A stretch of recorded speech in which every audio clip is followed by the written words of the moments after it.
আজকে আমরা আলোচনা করব সাম্প্রতিক হয়ে যাওয়া সিনিয়র অফিসার পরীক্ষার ম্যাথ কোশ্চেন সম্পর্কে। আচ্ছা, 51 নম্বরে কি বলা ছিল? The price of A TV changed from 240 টাকা টু 300 টাকা, what is the percentage increase? এখানে বলা আছে একটা টিভির পূর্ব মূল্য কত ছিল? 240 টাকা ছিল, সেটা পরিবর্তন হয়ে কত হয়েছে? 300 টাকা হয়েছে। এবং এই যে 240 টাকা থেকে যে 300 টাকা হলো, সেটা কত পার্সেন্ট পরিবর্তন হয়েছে সেই জিনিসটা আমার এখানে চাইছে। তাহলে আমাদের ইনিশিয়াল যে প্রাইসটা কত ছিল? 240 ছিল, সেটা পরিবর্তন হয়ে হয়েছে কত? 300 টাকা। তাহলে আমার বাড়ছে কতটুকু টাকা? তাহলে 300 থেকে আমি 240 যদি বিয়োগ করে, তাহলে আমার কি 60 টাকা। তাহলে এই যে আমার যে 60 টাকা বাড়লো, সেই 60 টাকা কত টাকার মধ্যে বাড়ছে? আমার এই যে 240 টাকা যখন ছিল, সেখান থেকে যে 300 টাকা হয়েছে, তার মানে তোমার কি ইনিশিয়াল প্রাইস থেকে কতটুকু বাড়ছে? 60 টাকা বাড়ছে। এই 60 টাকা এই ইনিশিয়াল প্রাইসের কত পার্সেন্ট, এতটুকু বলতে হবে। তাহলে দেখো যে পার্সেন্টেজ কত, সেটা তুমি করলে হলো ইনক্রিজ, যেটা হচ্ছে 60 টাকা ডিভাইডেড কত টাকার মধ্যে? 240 টাকার মধ্যে কত? 100%।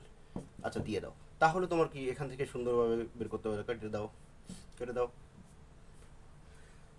আচ্ছা, তাহলে তুমি দেখো তো কত? 6 × 6, তারপরে কত আসতেছে? 5 4 × 24, হ্যাঁ, 4 × 4, তাহলে 25, 4 × 25 100 টাকা, তাহলে 25%। তাহলে এই কোশ্চেনের উত্তর হবে কি? 25%। দেখো পরবর্তী কোশ্চেন 52 নম্বর কি বলছে? The line y equal 2x minus 1 Katz the x axis at P, the coordinate fear. এখানে কি বলছে?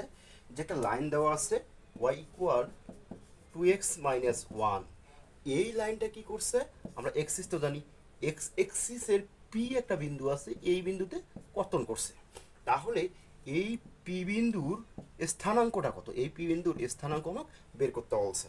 তাহলে আমরা একটা ফর্মুলা জানি, যে যদি আমরা সরলরেখা সম্পর্কে একটু জেনে থাকি, তাহলে জানি কি, যে আমরা যে এক্স যে উভয় অক্ষকে কর্তন করার একটা সূত্র জানি, সেটা হচ্ছে কি এক্স ভাগ এ প্লাস ওয়াই ভাগ বি ইকুয়াল 1। তাহলে আমি এই ফর্মুলাটাকে সেমভাবে কি এই ফর্মুলায় নিয়ে যাব, মানে এই ইকুয়েশনটাকে এই ফর্মুলায় আমরা কনভার্ট করব, তাহলেই হয়ে যাচ্ছে। দেখো, তাহলে তোমার কি আসতেছে?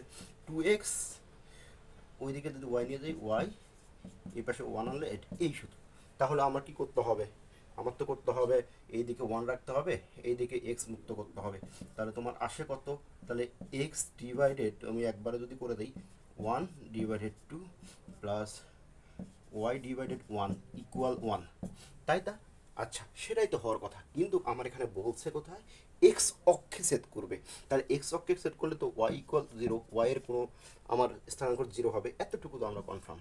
তাহলে দেখো তো, এই যে নিচে যেটা থাকে সেইটুকু মনে করো, এই জায়গায় যদি গঠন করছে, তো a,0 ছিল এটা, আর এটা ছিল 0,b।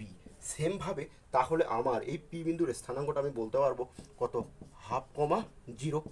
এই অক্ষে মানে এক্স অক্ষের পি বিন্দুতে কত স্থানাঙ্ক হবে তোমার? তাহলে 1/2, 0। তাহলে এর স্থানাঙ্ক হবে 1/2, 0, পি বিন্দুর স্থানাঙ্ক। এটাই হচ্ছে উত্তর 52 নম্বরের। পরবর্তী কোশ্চেন 53 নম্বরে কি বলছে এখানে? How many prime numbers are there between 50 থেকে 60? তার মানে কি হচ্ছে তোমার, এই 50 থেকে 60-এর মাঝে কয়টা মৌলিক সংখ্যা রয়েছে সেটা আমার জানতে হবে। আমরা একটা ধারা আমাদের মুখস্থ ছিল, সেটা যদি জানা থাকে তো ভালো, না জানা থাকলে তো তোমার বের করতে হবে যে যে সংখ্যাগুলোকে ভাঙানো যায় না সেগুলোই তো হচ্ছে প্রাইম নাম্বার। এখন তোমাকে ওভাবে ভাঙাতে হবে। আর আরেকটা তুমি যদি সিরিজ মনে রাখো, ইজি।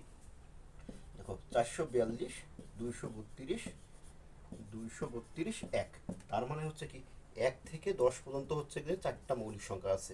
তেমনি 11 থেকে 20 পর্যন্ত 4টা মৌলিক সংখ্যা আছে। 21 থেকে 30 পর্যন্ত 2টা মৌলিক সংখ্যা আছে। তারপরে আবার কি বললাম, 31 থেকে 40 পর্যন্ত 2টা মৌলিক সংখ্যা আছে। 41 থেকে 50 পর্যন্ত 3টা মৌলিক সংখ্যা আছে। তাহলে এই যে হ্যাঁ, এই যে 51 থেকে 60 পর্যন্ত, তার মানে এখানে 50 থেকে 60 পর্যন্ত তোমার কয়টা মৌলিক সংখ্যা আছে? এই যে 2টা। তাহলে এইটাই হবে আনসার। তাহলে এই আনসারটা কি হবে? দেখো, তাহলে তোমার কি আসতেছে? 53 আর মেবি কত? 59। তার মানে কি 53 এবং 59 হচ্ছে তোমার এই দুটো মৌলিক সংখ্যা। তাহলে তোমার বলতেই পারবা যে তুমি কি হচ্ছে 50 থেকে 60 পর্যন্ত কয়টা মৌলিক সংখ্যা আছে? 2টি। এটা আনসার। আচ্ছা দেখো 54 নম্বর কোশ্চেনে কি বলছে, the highest common factor of x square minus one, x to the power 4 minus one, এবং কি আছে আরেকটা রাশি আছে x to the power 4 minus x cube plus x minus one. তার মানে কি এই যে তিনটা আমার রাশি আছে, এই তিনটা রাশির কি বলছে আমার গসাগু বের করতে বলছে। তাহলে আমাদের উৎপাদকের বিশ্লেষণ সম্পর্কে জানা লাগবে। তাহলে আমার ফার্স্ট টার্ম কোনটা ছিল? ফার্স্ট টার্ম হচ্ছে দেখো মানে কত আছে এক্স স্কোয়ার মাইনাস ওয়ান। এটা কি সূত্র পড়ছে?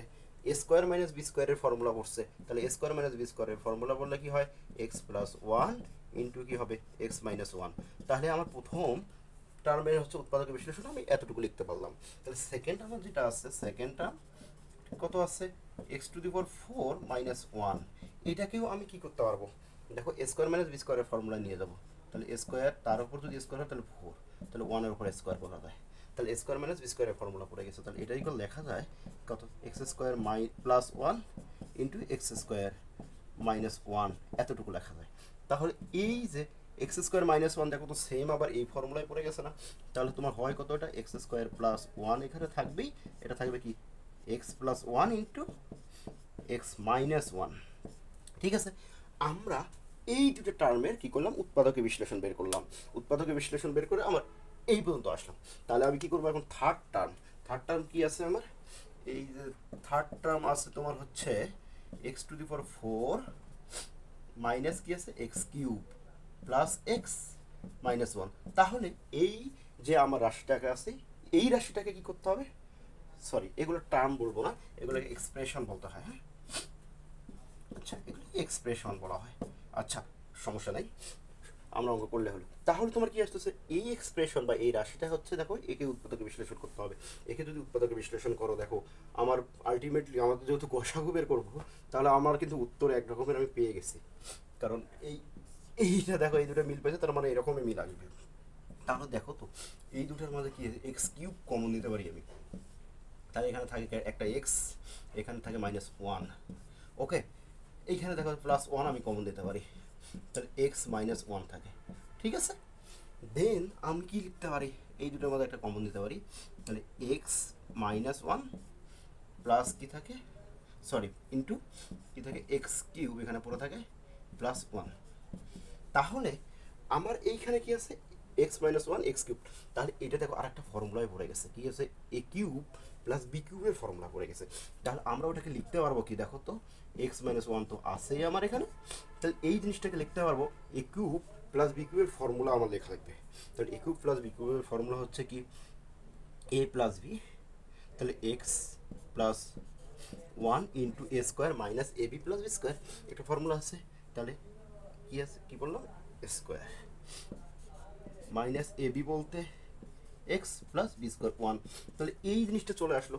এখন যেহেতু তোমার কি বলছে এখানে এই সিএফ বের করতে বলছে, তার মানে কি সবগুলোর মাঝে যেটা কমন সেই জিনিসটা আমার হবে উত্তর।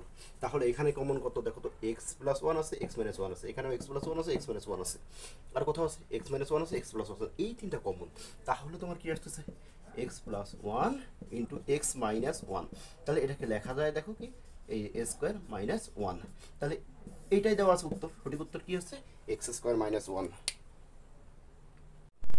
দেখো 55 নম্বর কোশ্চেন কি বলছে? If cat is coded as 3120 how will dog B coded.